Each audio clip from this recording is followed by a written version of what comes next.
എറണാകുളത്ത് കടലാക്രമണം രൂക്ഷമാണ്. കനത്ത കാറ്റും ശക്തമായ മഴയും ജില്ലയുടെ തീരപ്രദേശങ്ങളിൽ ജനജീവിതം ദുസ്സഹമാക്കി. മലയോര മേഖലകളിൽ അതിശക്തമായ മഴ തുടരുകയാണ്.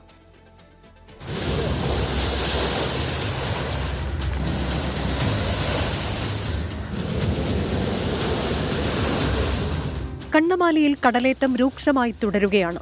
5 ദിവസമായിട്ടും അധികാരികൾ തിരിഞ്ഞു നോക്കുന്നില്ലെന്ന് പ്രദേശവാസികൾ പരാതിപ്പെട്ടു. ചെല്ലാനം തീരത്ത് 7.3 കിലോമീറ്റർ ദൂരത്ത് ടെട്രോപൗഡുകൾ ഇട്ടിട്ടും കണ്ണമാലി തീരം അവഗണിക്കപ്പെടുന്നു എന്നാണ് ആരോപണം.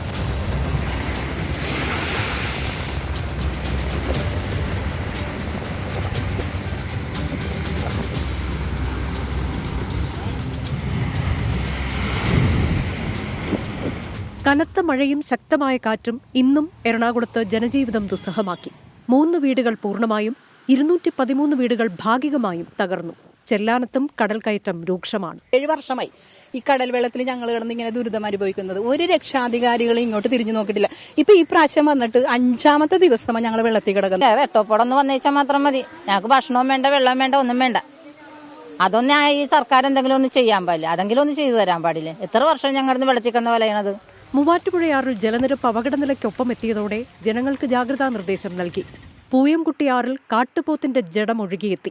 ഇന്ന് രാത്രിയും ജില്ലയിൽ വ്യാപകമായ മഴയ്ക്ക് സാധ്യതയുണ്ടെന്നാണ് മുന്നറിയിപ്പ്.